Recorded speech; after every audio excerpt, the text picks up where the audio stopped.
இந்த உலகத்தில் நாம் நல்லபடியாக இருக்கணும்னா அதுக்கு முக்கியமாக தேவைப்படுறது ரெண்டு. ஒன்று செல்வம், இன்னொன்று அறிவு. சரி, இது ரெண்டில் சிறந்தது எது அப்படின்னு ஒரு கேள்வி கேட்டால் என்ன பதில் சொல்கிறது? இதே கேள்வியை ஹஸ்ரத் அலி அவர்கள்கிட்ட கேட்டாங்களாம். அவர் ஒரு பெரிய அறிஞர். கேள்வி கேட்டவங்களும் சாதாரண ஆட்கள் இல்லை, இவங்களும் அறிஞர்கள். ஒரு நாள் ஹஸ்ரத் அலி அவர்கள்கிட்ட 10 அறிஞர்கள் வந்தாங்களாம். ஐயா, நாங்கள் 10 பேரும் உங்ககிட்ட ஒரே கேள்வியை தான் கேட்க வந்திருக்கிறோம், ஆனால் எங்கள் 10 பேருக்கும் நீங்கள் தனித்தனியாக பதில் சொல்ல முடியுமா அப்படின்னு கேட்டிருக்காங்க. அதாவது அவங்க ஒரே கேள்விக்கு இவர்கிட்ட இருந்து 10 விதமான பதில் எதிர்பார்க்குறாங்க. சரி கேளுங்க, என்ன கேள்வி அப்படின்னார் அவர். அப்போ தான் அவங்க கேட்டாங்களாம், செல்வம் அறிவு இது ரெண்டில் சிறந்தது எது? இதுதான் கேள்வி. ஹஸ்ரத் அலி என்ன பண்ணார் தெரியுமா? அவங்கள ஒவ்வொருத்தராக கூப்பிட்டார், ஒவ்வொரு விதமான பதிலை சொல்லி அனுப்புனார். முதல்ல ஒருத்தரை கூப்பிட்டார், சொன்னார், அறிவுங்கிறது தீர்க்கதரிசிகள், ஞானிகள், மகான்கள் இவங்களோட பரம்பரை சொத்து. ஆனால் செல்வம்ங்கிறது கொடுங்கோலரின் ஆயுதம், அதனால் அறிவு தான் சிறந்தது அப்படின்னார். ரெண்டாவது ஆளை கூப்பிட்டார், உங்ககிட்ட செல்வம் இருந்தால் நீங்கள் தான் அதை காப்பாற்றணும், ஆனால் அறிவு உங்களை எப்பவும் காப்பாற்றும், ஆகவே அறிவு தான் சிறந்தது அப்படின்னார். மூணாவது ஆளை கூப்பிட்டார், செல்வந்தனுக்கு எப்போதும் விரோதிகள் அதிகம், ஆனால் அறிஞனுக்கு நண்பர்கள் அதிகம், அதனால் அறிவு தான் சிறந்ததுன்னார். அடுத்தவரை கூப்பிட்டார், செல்வம் அடுத்தவங்களுக்கு கொடுக்க கொடுக்க குறையும், ஆனால் கல்விங்கிறது அதிகரிச்சுக்கிட்டே வரும், கொடுக்கறதுனால குறையாது, அதனால் அறிவு தான் சிறந்ததுன்னார்.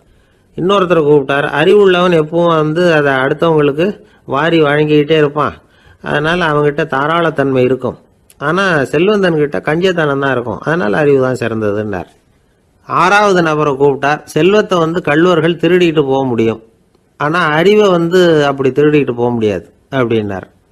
ஏழாவது நபரை கூப்பிட்டார், செல்வம் கால ஓட்டத்தில் அழிஞ்சிரும், ஆனால் அறிவை கால ஓட்டம் ஒன்றும் பண்ண முடியாது, ஆகவே அறிவே சிறந்ததுன்னார். எட்டாவது ஆளை கூப்பிட்டு சொன்னார், செல்வத்துக்கு எப்பவும் எல்லை உண்டு, நிறைவு உண்டு, அளவு உண்டு, கணக்கு உண்டு, ஆனால் அறிவுக்கு அப்படிப்பட்ட எல்லை எதுவும் கிடையாது, அதனால் அதுதான் சிறந்ததுன்னார். அடுத்தவனை கூப்பிட்டார், செல்வம் உள்ளத்தில் உள்ள ஒளியை போக்கிவிடும், இருட்டை உண்டாக்கிவிடும், விரிந்த மனப்பான்மையை குறுகலாக்கிவிடும், ஆனால் அறிவு அப்படி இல்லை, இருண்ட உள்ளத்தில் ஒளியை பாய்ச்சி அதை விசாலப்படுத்துது, அதுதான் சிறந்ததுன்னார். கடைசியாக 10வது நபரை கூப்பிட்டார், செல்வம் மனசில் செருக்கை உண்டாக்குது, ஆணவத்தை ஏற்படுத்துது, அதனால் நானே கடவுள்னு நினைக்கிற அளவுக்கு மனுஷனை தாழ்த்தி விடுது, ஆனால் அறிவு பணிவையும் பண்பாட்டையும் வளர்க்குது, அதனால் அறிவு தான் சிறந்ததுன்னார். ஆக இப்படி 10 பேருக்கும் 10 விதமாக பதில் சொன்னது மூலமாக ஹஸ்ரத் அலி அவர்கள் அறிவு தான் செல்வத்தை விட சிறந்தது அப்படிங்கிறதுக்கு 10 காரணங்களை சுட்டி காட்டியிருக்கார். அந்த அறிஞர் 10 பேர் கேட்ட ஒரே கேள்விக்கு 10 பதில் சொன்னார். நமக்கு வேண்டிய ஒருத்தர் 10 பேர் கேட்ட கேள்விக்கு ஒரே பதில் சொல்லி சமாளித்தார். கேள்வி என்ன தெரியுமா? என்கிட்ட வாங்கின கடனை எப்போயா திருப்பி கொடுக்க போகிற? இதுதான் அந்த 10 பேரும் கேட்ட ஒரே கேள்வி. இந்த மாதம் 26ஆம் தேதி தந்துடுறேன் அப்படிங்கிற ஒரே பதில் சொல்லி அவ்வளவு பேரையும் இவர் அனுப்பி வச்சுட்டாராம். எல்லாரும் போனதுக்கப்புறம் இவரை தனியாக கூப்பிட்டு கேட்டிருக்கிறாங்க, அது என்ன சார் கணக்கு, 26ஆம் தேதி அன்னைக்கு என்ன அதிசயம் நடக்க போகுது அப்படின்னு கேட்டிருக்காங்க. அதிசயம் அன்னைக்கு இல்லை, அதுக்கு நாளே நடக்க போகுதுன்னாராம். விவரமாக சொல்லுங்கன்னு இருக்காங்க. வேற ஒன்றும் இல்லைங்க, 26ஆம் தேதி தானே எல்லாரையும் வர சொல்லியிருக்கிறேன், அதுக்கு நாளே நான் புறப்பட்டு தலைமறைவாயிட போகிறேன் அப்படின்னாராம், ரொம்ப பெருமையாக.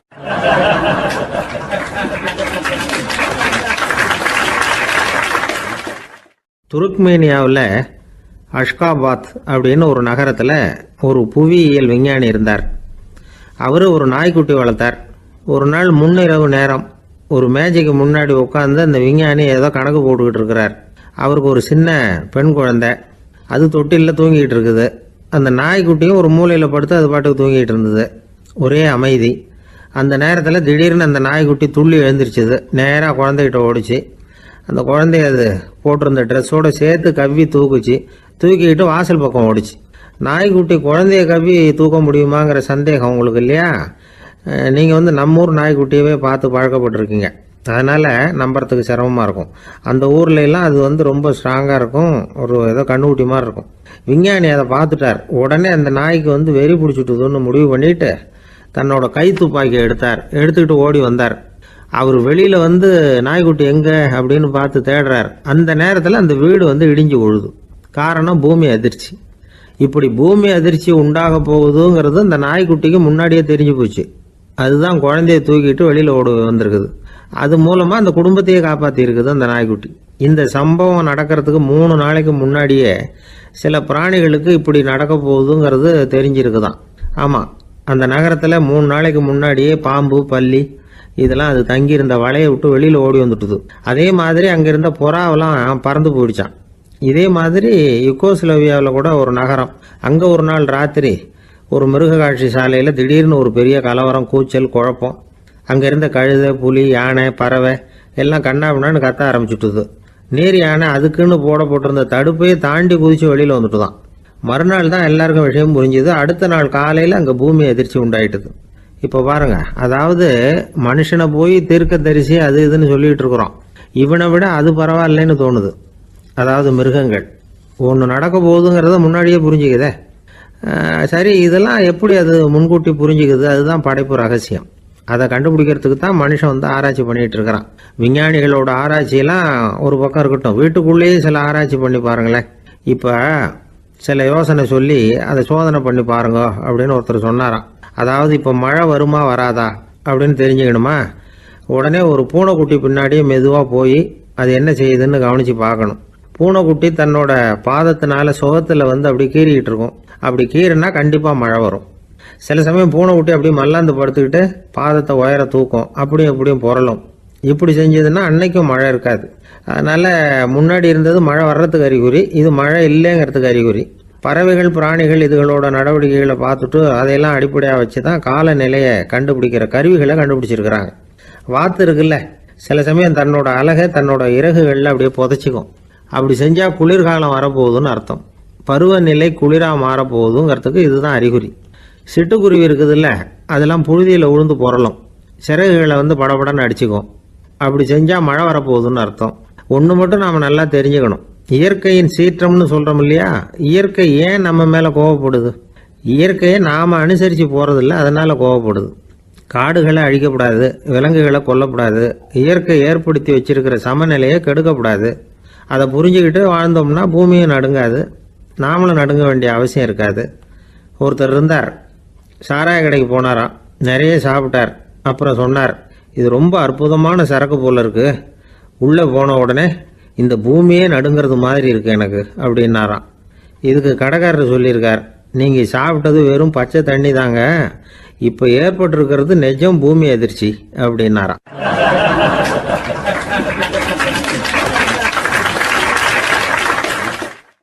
ஒரு ஊரில் ஒரு ராஜா இருந்தார். அந்த ராஜாவுக்கு ஒரு மந்திரி. ராஜா ரொம்ப நியாயமானவர், நேர்மையானவர், கண்டிப்பானவர். தப்பு செய்கிறது யாராக இருந்தாலும் தண்டனை கொடுப்பார். வேண்டியவங்களுக்கு ஒரு நியாயம், வேண்டாதவங்களுக்கு ஒரு நியாயங்கிறதெல்லாம் அவர்கிட்ட கிடையாது. ஒரு சமயம் அரசவையில் அந்த அமைச்சரே வந்து விதிமுறைகளுக்கு புறம்பா ஏதோ நடந்துகிட்டு இருக்கார். மன்னருக்கு கோபம் வந்துட்டுது. உடனே அந்த அமைச்சரை கிட்டத்தில் கூப்பிட்டு அவர் கன்னத்தில் ஓங்கி ஒரு அறை கொடுத்துட்டாராம். உடனே அந்த அமைச்சர் என்ன பண்ணார் தெரியுமா, நேராக போனார், அங்கே நின்றுக்கிட்டு இருந்த இன்னொருத்தர் கன்னத்தில் ஓங்கி அரைஞ்சார். அறை வாங்கினவர் திகைச்சு போயிட்டார். இவர் ஏன் நம்மளை வந்து அரைகிறார் அப்படின்னு யோசனை பண்ணார். மன்னரும் திகைச்சு போயிட்டார். நாம இவரை அரைஞ்சா அதுக்காக இவர் போய் இன்னொருத்தரை அரையணுமா அப்படின்னு யோசனை பண்ணார். இவருக்கு என்ன பைத்தியமானு கூட நினைக்க ஆரம்பிச்சுட்டார். ஆனால் என்ன ஆச்சுன்னா, அப்புறம் அமைச்சர் அவர் கவனிச்சுக்கிட்டு இருந்தாரா, அவர் இன்னொருத்தர் அரைஞ்சார் இல்லையா, அந்த அறை வாங்கின ஆசாமியை பார்த்து கத்திக்கிட்டு இருந்தார். யார்? அமைச்சர். ஏன்பா என்கிட்ட அறையை வாங்கிக்கிட்டு இப்படி விவரம் இல்லாமல் நின்றுக்கிட்டு இருக்கிறிய, நான் உனக்கு கொடுத்ததை நீ வேற யாருக்கிட்டையாவது கொடுத்துரு அப்படின்னார். உடனே அந்த ஆள் பார்த்தான், தனக்கு அடுத்தபடியாக நின்றுக்கிட்டு இருந்தவனை ஓங்கி ஒரு அறை அரைஞ்சான். அவன் கண்ணத்தை தடவிட்டே யோசனை பண்ணான். இது ஏதோ புரிஞ்சுக்கிட்ட மாதிரி அடுத்தாப்புல நின்றுக்கிட்டு இருந்தவனை அரைஞ்சான். இப்படி இந்த அறை வந்து மாறி மாறி போய்கிட்டே இருக்குது. ஊரு பூரா பிரயாணம் பண்ண ஆரம்பிச்சுட்டுது. அன்னைக்கு ராத்திரி அந்த ராஜா படுக்கிறதுக்காக போனார். அந்த நேரம் பார்த்து அவர் கன்னத்தில் பலார்னு ஒரு அறை விழுந்தது. நம்மளே அரையிறது யாரு அப்படின்னு அதிர்ச்சியோட மன்னர் திரும்பி பார்க்குறாரு. அரைஞ்சது அவரோட மனைவி. என்னாச்சு உனக்குன்னு கத்துனார் ராஜா. உங்களுக்கு தெரியாதா, ஊர் பூரா ஒருத்தர் மாற்றி ஒருத்தர் மூலமாக இந்த அறை வந்து பிரயாணம் பண்ணிட்டு வருது அப்படின்னாங்க அந்த அம்மா. அப்படின்னா ஆரம்பித்த இடத்துக்கே வந்துட்டுதா அப்படின்னாராம் மன்னர். என்ன சொல்கிறீங்கன்னு கேட்டிருக்காங்க. இவர் விவரத்தை சொன்னாராம். அப்படின்னா நீங்கள் ஆரம்பித்து வச்ச இந்த விளையாட்டை நான் முடிச்சு வச்சுட்டேன் அப்படின்னாங்களாம் அந்த அம்மா. மறுநாள் காலை மறுபடியும் அரசவை கூடிச்சு அந்த அமைச்சர் மன்னரை பார்த்து கேட்டார், என்ன மகாராஜா, என்கிட்ட கொடுத்ததை திருப்பி வாங்கிட்டீங்களா அப்படின்னாராம். இப்படி நடக்கும்னு நான் எதிர்பார்க்கவே இல்லைன்னார் மன்னர். ஆனால் நான் எதிர்பார்த்தேன், அது எங்கே போயிட போகுது, ஊர் பூரா சுற்றி கடைசியில் உங்ககிட்ட தான் வந்து சேரும் அப்படிங்கிறது எனக்கு தெரியும் அப்படின்னார் அமைச்சர். இந்த கதை வேடிக்கையாக இருந்தால் கூட இதில் உள்ள கருத்து முக்கியமானது. இந்த உலகத்தில் பல கருத்துக்கள் இப்படி தான் மாறி மாறி சுற்றி வந்துக்கிட்டே இருக்குது. நம்மால் ஒருத்தன் தன்னுடைய நண்பன் ஒருத்தனை கடத்தரில் பார்த்தான். உடனே ஓடி போய் பலார்னு ஒரு அறை கொடுத்தானான். அவன் கண்ணத்தை தடவிட்டு ஏன்டா என்ன அரைஞ்சேன்னு கேட்டிருக்கான். நீ ஏன்டா என்ன முட்டாள்னு என் மனைவிட்ட போய் சொன்னேன் அப்படின்ட்டுருக்கான் அவன். உன்னை ஒரு முட்டாள்னு சொன்னதுக்காகவா நீ என்ன அரைஞ்ச அப்படின்னு கேட்டிருக்கான் இவன். டேய், நான் அதுக்காக அறையலப்பா, அது ஒரு பெரிய ரகசியம் நான் முட்டாளுங்கிறது. அந்த ரகசியத்தை நீ ஏன் எங்கள் வீட்டில் போய் சொன்னேன், அதுக்காக தான் அரைஞ்சேன் அப்படின்னு நானும் அவன்.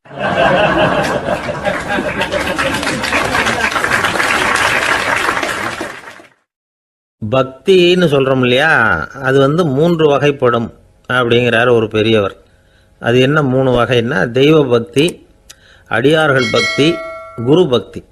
அடியார் பக்தியை விட தெய்வ பக்தியை விட குரு பக்தி தான் ரொம்பவும் சிறந்ததுங்கிறார் அவர். தெய்வத்துக்கிட்ட செஞ்ச பாவம் குருநாதர்கிட்ட தீர்ந்துருமா, குருநாதர்கிட்ட செஞ்ச பாவம் தெய்வத்துக்கிட்ட போனாலும் தீராதான். இப்படி பெரியவங்களாம் சொல்லி வச்சிருக்கிறாங்க. ஒரு காடு, அங்கே அயோத தௌமியர் அப்படின்னு ஒரு தபோதனர், அவர் பல மாணவர்களை ஒன்றா சேர்த்து ஒரு குருகுலம் நடத்திக்கிட்டு இருக்கிறார். பல தரப்பட்டவங்க பல திறப்பட்டவங்க மாணவர்கள் அதில் சேர்ந்து படிச்சுக்கிட்டு இருக்கிறாங்க. பாஞ்சால ராஜகுமாரன் ஒருத்தனும் அந்த குருகுலத்தில் சேர்ந்து படிச்சுக்கிட்டு இருக்கிறான். அவன் பேர் ஆருணி. பெரிய இடத்து புள்ள, இருந்தாலும் படுப்பில் ரொம்ப கெட்டிக்காரனாக இருந்தான். அவன் தான் அங்கே முதல் மாணவன். ஒரு நாள் குருநாதர் அந்த அரசகுமாரனை கூப்பிட்டார். நம்ம குருகுலத்துக்கு சொந்தமான வயலில் தண்ணீர் பெருகி வெள்ளம் பயிரை அழிக்குதான், அதனால் நீ போய் மடையை அடைச்சிட்டு வந்துரு அப்படின்னார். அந்த அரசகுமாரன் உடனே புறப்பட்டான். குருநாதர் சொல்லிட்டார்ல, உடனே புறப்பட்டான். நான் பெரிய இடத்து பிள்ளையாச்சே, ராஜகுமாரனாச்சே, ரொம்ப செல்வாக்கூட வளர்ந்தவனாச்சே, நான் போய் வயலில் இறங்கி வேலை செய்கிறதா அப்படின்னுலாம் அவன் நினைக்கல. குருநாதர் கட்டளையை நிறைவேற்ற வேண்டியது நம்ம கடமை அப்படின்னு நினச்சான். உடனே ஒரு மண்வெட்டியை தூக்கி தோளில் வச்சுக்கிட்டு புறப்பட்டு போயிட்டான். வயலுக்கு போனான்.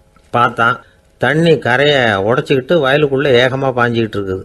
இவன் மண்வெட்டியால் களிமண்ணை புல்லோடு சேர்த்து புல் பத்த மாதிரி வெட்டி வெட்டி போட்டான். இருந்தாலும் மடையை அடைக்க முடியல. தண்ணி அதை மீறி வந்துக்கிட்டே இருக்குது. தண்ணி வேகமாக வயலுக்குள்ளே போய்கிட்டே இருக்குது. போடுற பத்தையெல்லாம் கரைஞ்சி கரைஞ்சி போயிட்டுருக்கு. இருந்தாலும் இவன் தன்னுடைய முயற்சியை கைவிடலை. வெட்டி வெட்டி போட்டுக்கிட்டே இருக்கிறான். காலையில் அங்கே போனவன் சாயந்தரம் வரைக்கும் இப்படி செஞ்சுக்கிட்டு இருக்கிறான். உடம்பும் மனசும் ரொம்பவும் சோர்ந்து போச்சு. இருந்தாலும் குருநாதர் இட்ட கட்டளையை நிறைவேற்றாமல் இருக்கிறோமேங்கிற ஒரு குறை அவனுக்கு இருக்குது. குரு கட்டளையை நிறைவேற்றாத நான் இன்னமும் இருக்கணுமா அப்படின்னு யோசனை பண்ண ஆரம்பிச்சிட்டான். என்ன செய்யலாம்னு பார்த்தான். நம்ம குருநாதர் இட்ட பணிக்காக இந்த உடம்பையே தியாகம் பண்ணலாம் அப்படின்னு முடிவு பண்ணான். தண்ணி பாயுதில் அதுக்கு குறுக்க விழுந்து அப்படியே மடையை அடைச்சிக்கிட்டு அப்படியே படுத்துட்டான். இது மற்றவங்களுக்கு தெரியாது. அன்னைக்கு ராத்திரி ஒரு விளக்கு முன்னாடி உட்காந்து குருநாதர் பிள்ளைங்களுக்கு பாடம் சொல்லி கொடுத்துக்கிட்டு இருக்கிறார். வரிசையில் இருக்கக்கூடிய ராஜகுமாரனை காணலை. நம்ம ஆருணி எங்கே போனா அப்படின்னு சொல்லி மற்ற மாணவர்களை விசாரித்தார். இப்போ அவங்க சொன்னாங்க, சுவாமி, அவன் காலையில் வயலுக்கு மடையை அடைக்கிறதுக்காக போனான், நீங்கள் தான் போக சொன்னீங்க, இன்னும் திரும்பி வரல அப்படின்னு அவர் பையன். குருநாதர் உடனே ஒரு தீவெட்டி எடுத்துக்கிட்டு மாணவர்களை அழைச்சிக்கிட்டு வயலுக்கு போனார். அங்கே போய் பார்த்தா ஆளை காணும். ஆருணி ஆருணின்னு சொல்லி சத்தம் போட்டு கூப்பிட்டு பார்க்குறார். நான் இங்கே இருக்கேன் குருநாதா அப்படின்னு காலுக்கு அடியிலேருந்து ஒரு சத்தம் வருது. குனிஞ்சு பார்த்தா அவன் மடையில் படுத்துருக்கிறான். என்னப்பா இதுன்னார். காலையிலேருந்து இந்த மடையை அடைச்சி பார்த்தேன் சுவாமி, முடியல, அதனால் இப்படி குறுக்க படுத்துட்டேன். என்னை தாண்டறதுக்கு பயந்து போய் தண்ணியே தேங்கி நின்றுட்டுது அப்படின்னா. அவனுடைய குரு பக்தியையும் அவனை தாண்டறதுக்கு அஞ்சு நிற்கிற தண்ணி தேக்கத்தையும் பார்த்துட்டு எல்லாரும் ரொம்ப ஆச்சரியப்பட்டு போயிட்டாங்களாம். ஆருணி எழுந்திரிச்சு வா அப்படின்னு கூப்பிட்டாரான் குருநாதர். அவன் தண்ணீரை பொழந்துக்கிட்டு எழுந்திரிச்சு வந்தானான். அதனால் அவனுக்கு உத்தாலகன் அப்படின்னு ஒரு பேர். உத்தாலகன்னா தண்ணீரை பிளந்தவன் அர்த்தம். அந்த உத்தாலகன் மாதிரி இந்த காலத்து மாணவர்களுக்கும் குரு பக்தி வேணும் அப்படின்னு சொன்னோம் ஒரு பள்ளிக்கூடத்தில். உடனே நிறைய மாணவர்கள் எழுந்திரிச்சு நின்னாங்க. சார், நீங்கள் எங்களை இன்னமும் சரியாக புரிஞ்சுக்கலன்னு நினைக்கிறோம். அன்னைக்காவது ஒருத்தன் அப்படி இருந்தான், இன்னைக்கு ஏகப்பட்ட உத்தாலகர்கள் இருக்கிறோம். எங்கள் வாத்தியார் கட்டளை இட்டா இப்போவே அது மாதிரி வயலுக்கு போய் மடையில் குறுக்கப்படுத்துக்கிறதுக்கு இந்த வகுப்பில் உள்ள அத்தனை பேரும் தயாராக இருக்கிறோம் அப்படின்னாங்க. அப்படியா அப்படின்னு சொல்லி கேட்டோம் ரொம்ப சந்தோஷமாக. ஒருத்தன் ரொம்ப அடக்கமாக எழுந்திரிச்சான். அப்புறம் சொன்னான், ஆமாம் சார், வகுப்பில் இவர் நடத்துகிற பாடத்தை கேட்டுக்கிட்டு இருக்கிறத விட பேசாமல் போய் மடையில் படுத்துடுறது ஒன்றும் கஷ்டமான காரியமாக இருக்காது. அதனால தான் எல்லாரும் அங்கே போகிறேன்னு சொல்கிறோம் அப்படிங்கிறான்.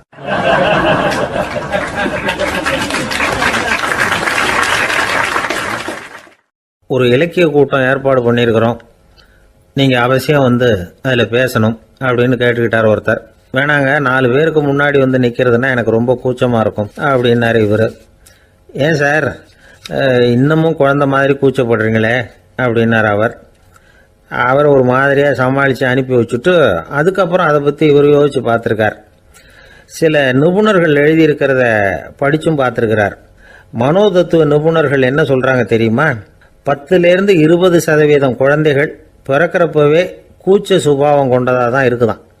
ஒரு தாத்தா தன்னோட பேர பிள்ளைய ஆசையாக கூப்பிடுறார் விளையாட்டு காட்ட, அதை அழுதுகிட்டு ஓடி போகுது. ஒரு அம்மா தன்னோட பிள்ளைய பள்ளிக்கூடத்தில் சேர்க்கறதுக்காக கூப்பிட்டுக்கிட்டு போகிறாங்க. அந்த புள்ள அம்மாவோட முந்தானையில் ஒளிஞ்சிக்கிட்டு வெளில வரமாட்டேங்குது. இவங்களெல்லாம் எப்படி சமாளிக்கிறது? குழந்தைகளோட கூச்ச சுபாவத்தை போக்குறது எப்படி? இதுக்கு நிபுணர்கள் சில யோசனைகளை சொல்லியிருக்கிறாங்க. மற்றவங்களுக்கு முன்னாடி என் பையனுக்கு கூச்சம் ரொம்ப அதிகம் சார், மற்றவங்க பார்த்தா ரொம்ப வெக்கப்படுறான், இப்படி சொல்கிற அப்பாக்கள் உண்டு. என் பையன் புது மனுஷால பார்த்தா அட்டையாக ஒட்டிக்குவான் சார் அப்படின்னு சொல்கிற அப்பாக்களும் உண்டு. இப்படிலாம் குழந்தைகளுக்கு முத்திரை குத்துறது ரொம்ப தப்பான். புதுசாக யாராவது வீட்டுக்கு வந்தால் குழந்தை தானாக தன்னோட கூச்சத்தையும் பயத்தையும் போக்கிக்கிட்டு சகஜமாக மாறி வர்றதுக்கு வாய்ப்பு கொடுக்கணுமா. ஒரு கூட்டத்துக்கோ அல்லது சொந்தக்காரங்க கல்யாணத்துக்கோ குழந்தைய அழைச்சிட்டு போகிறீங்க, அங்கே போய் கட்டாயப்படுத்தி குழந்தைய மற்றவங்க கிட்ட பேச சொல்லக்கூடாது. சில சமயம் குழந்தை தானாக தன்னுடைய கூச்ச சுபாவத்தை விட்டு பேசுறதுக்கு முன் வந்தால் அதை பாராட்டணும். குழந்தை கலகலப்பு இல்லாமல் மௌனமாக இருந்ததுன்னா அதையும் கண்டுக்கக்கூடாது. குழந்தை பேச ஆரம்பித்தா அதை ஆர்வத்தோடு கவனிக்க தெரியணும். கலந்து உரையாடுற பழக்கத்தை வீட்லேயே ஆரம்பிக்கலாம். கேட்டதுக்கு பதில் சொல் அப்படின்னு நீங்கள் அதிகாரம் பண்ணிகிட்டு இருக்கக்கூடாது. அது குழந்தைக்கு பேசுகிற சந்தர்ப்பத்தை குறைச்சிருமா. இப்போ நாம் அதிகாரம் பண்ணால் கேலி செய்கிற பழக்கம் குழந்தைகளை ரொம்ப பாதிச்சிருமா. பெரியவங்களானதுக்கு அப்புறமும் சில பேர் கூச்சத்தோடவும் பயத்தோடவும் இருக்கிறதுக்கு இதுதான் காரணம். சின்ன வயசில் அவங்கெல்லாம் ஏதாவது கேலிக்கு ஆளாகி இருப்பாங்க. 2வது குழந்தை மூத்த குழந்தைய கேலிக்கு ஆளாகிற சந்தர்ப்பங்களை கண்டு கேலி பண்ணினா அது இளம் நெஞ்சங்களை விட்டு நீங்கிறதே இல்லையா. எப்பவும் குழந்தையோட நடை உடை பாவனைகளை பற்றி சொல்லிக்கிட்டே இருக்கக்கூடாதான். அதுவே கூச்ச சுபாவத்தை கொண்டுட்டு வந்துருமா. அப்பா எங்கேன்னு யாராவது கேட்டால் இது மாதிரி இன்ன காரியத்துக்காக வெளியில் போயிருக்கார், இத்தனை மணிக்கு திரும்பி வருவார் அப்படின்னு சொல்கிற அளவுக்கு குழந்தைகளை பழக்கப்படுத்தி வைக்கணும். ஃபோன்லேயே யாராவது விசாரித்தா கூட இது மாதிரி பதில் சொல்லு அப்படின்னு சொல்லணும். சின்ன சின்ன மீட்டிங்கில் 4 வார்த்தை பேச தயார் பண்ணலாம். ஒரு கடையிலையோ அல்லது ஹோட்டல்லையோ ஏதாவது விவரம் கேட்கணும்னா உங்கள் குழந்தைய தைரியமாக அனுப்புங்க. குழந்தைகள் பணிவாகவும் பொறுமையாகவும் விவரம் கேட்குறப்போ கூச்ச சுபாவம் தானாக போயிடும். சின்ன வயசுலேயே இப்படிலாம் பழக்கப்படுத்தினா தான் வருங்காலத்தில் தைரியமாக இந்த சமுதாயத்தில் வாழ முடியும். இல்லைன்னா 60 வயசுலேயும் அடுப்பங்கரையை விட்டு வெளில வர்றதுக்கு கூச்சப்பட்டுக்கிட்டு தான் இருக்க வேண்டியிருக்கும். இந்த காலத்து பிள்ளைங்க எவ்வளவோ பரவாயில்ல, எதுக்கும் தயங்குறதில்ல, கூச்சப்படுறதில்ல.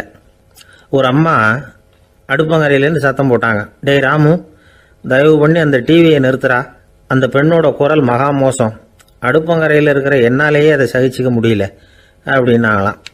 உடனே பையன் கொஞ்சம் கூட தயங்காமல் பதில் சொல்கிறான், அம்மா, இந்த குரல் டிவியிலேருந்து வரல, எழுத்த விட்டு மாமி தான் இங்கே வந்திருக்கிறாங்க, அவங்க தான் இப்போ என்னோட பேசிக்கிட்டு இருக்கிறாங்க அப்படின்னு நான்.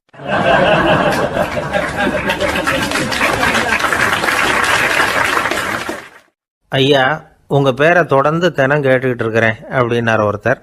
தொடர்ந்து கேட்குறீங்களே, உங்களுக்கு காது வலிக்கலையா அப்படின்னு கேட்டோம். பேசுகிற உங்களுக்கே வாய் வலிக்கல அப்படிங்கிறப்போ கேட்குற எங்களுக்கு எப்படி காது வலிக்கும் அப்படின்னார். நம்ம உடம்புல ஒரு அதிசயம் என்ன தெரியுமா? ரொம்ப நேரம் நாம் நடக்கிறோம்னு வச்சுக்கோங்க, கால் வலிக்கும். ரொம்ப நேரம் வேலை செஞ்சால் கை வலிக்கும், உடம்பு வலிக்கும். ரொம்ப நேரம் பார்த்துக்கிட்டே இருந்தால் கண்ணு வலிக்கும். ரொம்ப நேரம் பேசிக்கிட்டே இருந்தால் வாய் கூட வலிக்கும். ஆனால் ரொம்ப நேரம் கேட்டுக்கிட்டே இருக்கிறதுனால காது வலிக்கிறது இல்லை. அதனால் கேட்கறதுக்கு முக்கியத்துவம் கொடுத்தாங்க நம்ம பெரியவங்க. திருவள்ளுவர் தேவையில்லாமல் வார்த்தைகளை உபயோகப்படுத்த மாட்டார். ஒரு திருக்குறள்னு எடுத்துக்கிட்டாவே அதில் மொத்தம் 7 வார்த்தைகள், அவ்வளவுதான்.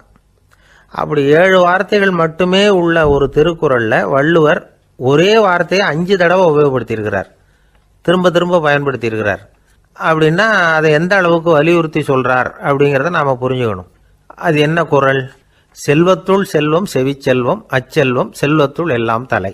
செவிச்செல்வம்ங்கிறது அவ்வளவு முக்கியமானது. கற்றலின் கேட்டல் நன்று. அதிகம் கேட்கணுங்கிறதுக்காகத்தான் எவ்வளவு கேட்டாலும் காது வலிக்கிறது இல்லை.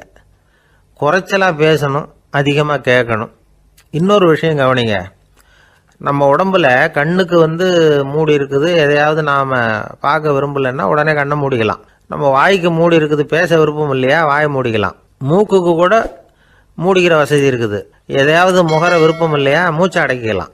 ஆனால் பாருங்கள், காதுக்கு மூடி கிடையாது, அதை கையால் தான் மூட முடியும். யார் என்ன சொன்னாலும் அது நல்லதோ கெட்டதோ காதில் விழுந்துக்கிட்டு தான் இருக்கும்.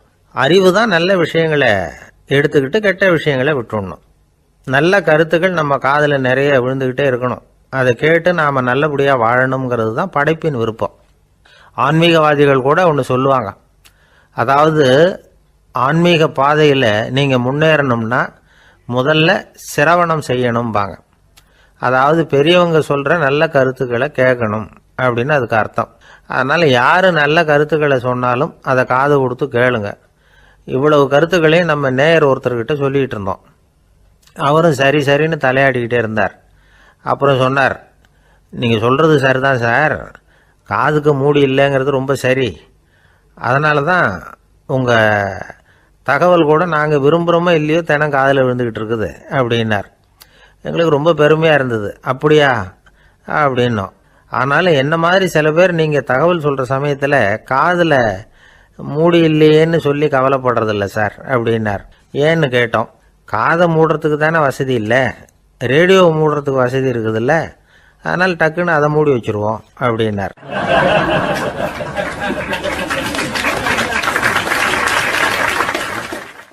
வங்க நாவலாசிரியர் சரத் சந்திரர் ஒரு நண்பர் அவர்கிட்ட வந்தார். வழக்கமாக எல்லா எழுத்தாளர்கள்கிட்டையும் கேட்குற ஒரு கேள்வியை கேட்டார். நீங்கள் எழுத்துத்துறைக்கு வந்தது எப்படி? இதுதான் கேள்வி. அதை தெரிஞ்சு என்ன பிரயோஜனம்னார் சரத் சந்திரர். சும்மா சொல்லுங்களேன், தெரிஞ்சுக்கிறேன் அப்படின்னார் வந்தவர். சரி சொல்கிறேன்னு ஆரம்பித்தார். நான் ரங்கூனில் வேலை பார்த்துக்கிட்டு இருந்தேன். சம்பளம் பத்தில், வேலையும் பார்த்துக்கிட்டு ஒரு பலசரக்கு கடை வைக்கலாம்னு நினச்சேன். என்னால் மளிகை கடை வச்சு சரியாக நடத்த முடியுமாங்கிற சந்தேகம் என் மனைவிக்கு. அதை சோதனை பண்ணி பார்க்கணுங்கிறதுக்காக சில பொருள்களின் அளவு, அதோட விலை, இப்படி சிலதை சொல்லி எல்லாத்தையும் மனக்கணக்காக கூட்டி போட சொன்னாங்க. என்னால் சரியாக கூட்டி சொல்ல முடியல. உங்களால் மளிகை கடை நடத்த முடியாதுன்னு சொல்லிவிட்டாங்க. உடனே என்ன பண்ணுறது, வேறு வழி இல்லை, கதை எழுத ஆரம்பிச்சிட்டேன் அப்படின்னார். கேட்டவருக்கு சிரிப்பு வந்துட்டு தான். சரத் சந்திரர் ஒரு பக்கம் சீரியஸான நாவல்கள், சிறுகதைகள் எழுதியிருந்தாலும் அவருடைய இன்னொரு பக்கம் வேற விதம். நண்பர்கள்கிட்ட பேசும்பொழுதும் சரி, அவர்களுக்கு கடிதங்கள் எழுதும் போதும் சரி, கேலியும் கிண்டலும் நகைச்சுவை உணர்வும் அதிகமாக இருக்கும். காந்திஜி ஒரு சமயம் கல்கத்தாவுக்கு வந்திருந்தார். தேசபக்தர்கள் பல பேர் அவர்கிட்ட பேசிக்கிட்டு இருந்தாங்க. அப்போது சரத் சந்திரரும் அங்கே இருந்தார். கிரண் சங்கர் ராய் அப்படிங்கிறவரும் அங்கே இருந்தார். அவர் சொன்னாராம், காந்திஜியோட பழகிய முதல் வங்காளி நான் தான். போயர் யுத்த காலத்தில் இவர் லண்டனுக்கு வந்திருந்தப்போ என்கிட்ட தான் வங்காள மொழி கற்றுக்கிட்டார் அப்படின்னாராம். உடனே சரத் சந்திரர் காந்திஜியை பார்த்து, இவர் உங்களுக்கு வங்காள மொழி கற்றுக் கொடுத்தது உண்மைதானா அப்படின்னாராம். ஆமான்னாராம் காந்தி. அதனால தான் உங்களால் வங்காள மொழி கற்றுக்க முடியல அப்படின்னாராம். எல்லாரும் சிரிச்சாங்களாம். சரத் சந்திரர் சாம்தாபேர் அப்படிங்கிற கிராமத்தில் தங்கியிருந்தார் ஒரு இலக்கிய நிகழ்ச்சியில் கலந்துக்கிறதுக்காக. அதுக்காக ஒரு கல்கத்தாவுக்கு போக வேண்டிய சூழ்நிலை. அதுக்காக புறப்பட்டார். அந்த சமயத்தில் பின்னாடி இருந்து யாரோ அவரை கூப்பிட்டாங்க. இப்படி கூப்பிட்டவரை பார்த்து இன்னொருத்தர் யாரோ அதட்டி இருக்கிறாங்க. போகிறவரை ஏன் இப்படி கூப்பிடுறீங்க, அப்படின்னு. ஏன் கூப்பிட்டா என்னன்னு கேட்டிருக்கார் சரத்சந்திரர். புறப்படுறவங்கள பின்னாடி இருந்து கூப்பிடுறது அபசகுனம், போகிற இடத்துல ஏதாவது ஆபத்து வரலாம் அப்படின்னு அதுக்கு விளக்கம் கொடுத்துருக்கிறார் அவர். உடனே சரத்சந்திரர் சொன்னாராம், இதோ இவங்க என்ன இலக்கிய கூட்டத்துக்கு அழைச்சிட்டு போகிறாங்களே, இதை விட வேற என்ன ஆபத்து வந்துட போகுது அப்படின்னாராம். இப்படி சரத்சந்திரருக்கு இயல்பாகவே நகைச்சுவை உணர்வு உண்டு. அவருடைய நண்பர் ஒருத்தர் வீட்டுக்கு கூப்பிட்டுருந்தார். அங்கே ஒரு கச்சேரிக்கு ஏற்பாடு பண்ணியிருந்தாங்க. சரத்சந்திரருக்கு இயல்பாகவே கச்சேரியில் நீண்ட ஆலோசனையெல்லாம் கேட்கறதுக்கு பொறுமை இருக்காது. அதனால் மெதுவாக பாட போகிறவர் எப்படி அப்படின்னு கேட்டிருக்கார். அவருக்கு ரொம்ப நல்லா பாட தெரியும் அப்படின்னு சொல்லியிருக்கிறாங்க.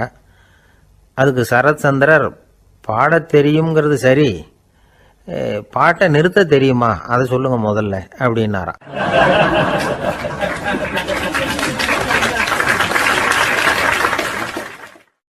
கங்கை கரை தோட்டம் பக்கத்தில் ஒரு ஆசிரமம், அங்கே ஒரு பெரியவர் தங்கி இருக்கிறார். அவர் தான் ராமகிருஷ்ண பரமஹம்சர். அந்த ஆசிரமம் இருந்த இடம் கரக்பூர். வங்காளத்தில் பொதுவாக எல்லாரும் மீன் சாப்பிட்றது உண்டு. கங்கையில் குளிச்சுட்டு கையில் ஒரு மீனோடு வர்றது வழக்கம். இவர் இருக்கிற இடத்துக்கு கங்கையில் படகு வழியாக வரணும். அப்படி தான் எல்லாரும் வருவாங்க. வர்றவங்கள ஒன்று கூட்டி ஆன்மீக விஷயங்களை பற்றி பேசிக்கிட்டு இருப்பார். ஒவ்வொரு நாள் ஒவ்வொருத்தர் நகரத்துக்கு போகணும். வரும்பொழுது மீன் கொண்டுகிட்டு வரணும். அதுக்கு ஒரு அட்டவணையே உண்டு ஆசிரமத்தில். அது பிரகாரம் ஒரு நாள் சுவாமி யோகானந்தர் படகில் போனார். படகை செலுத்தினவங்க ராமகிருஷ்ணரையும் சுவாமி யோகானந்தரையும் மற்றவங்களையும் பித்தர்கள் அப்படின்னு சொல்லி ஏளனமாக பேசினாங்க. அவங்க என்ன பைத்தியம் பிடிச்சவங்க அப்படிங்கிறது மாதிரி. சுவாமி யோகானந்தருக்கு ரொம்ப மென்மையான இதயம்.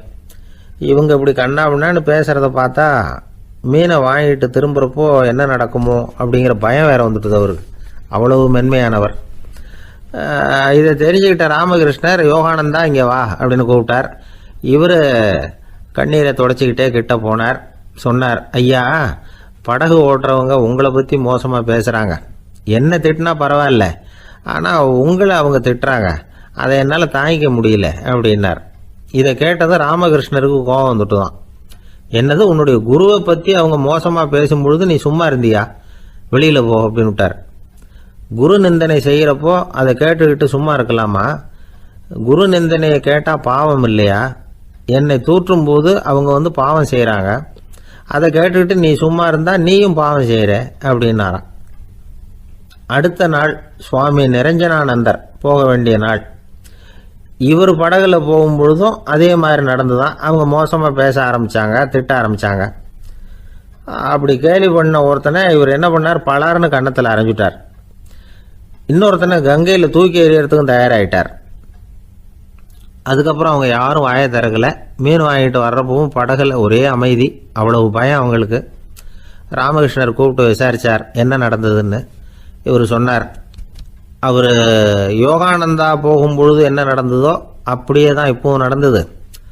குரு நிந்தனை செய்கிறத கேட்டுக்கிட்டு நான் சும்மா இருப்பேனா, ஒருத்தனை அப்படியே அரைஞ்சுட்டேன், இன்னொருத்தனை ஆற்றுல தூக்கி போட்டுருவேன்னு பயமுறுத்தினேன், அவ்வளவுதான் அப்படின்னாராம். இப்பவும் ராமகிருஷ்ணருக்கு கோபம் வந்துட்டு தான். என்ன இது, அணியறது காஷாயம், இருக்கிறது ஆசிரமம், உனக்கு இவ்வளவு கோபம் வந்ததுன்னா அப்புறம் என்னத்துக்கு ஆசிரமத்தில் இருக்கணும், பிரம்மச்சாரி எப்பவும் அமைதியாக இருக்கணும் அப்படின்னு அறிவுரை சொன்னாராம் ராமகிருஷ்ணர். அப்போ இவர் கேட்டாராம், ஏங்க அவருக்கு ஒரு விதமான அறிவுரை சொன்னீங்க, எனக்கு வேற விதமாக அறிவுரை சொல்கிறீங்க, இதில் எது உண்மை அப்படின்னு கேட்டிருக்கார்.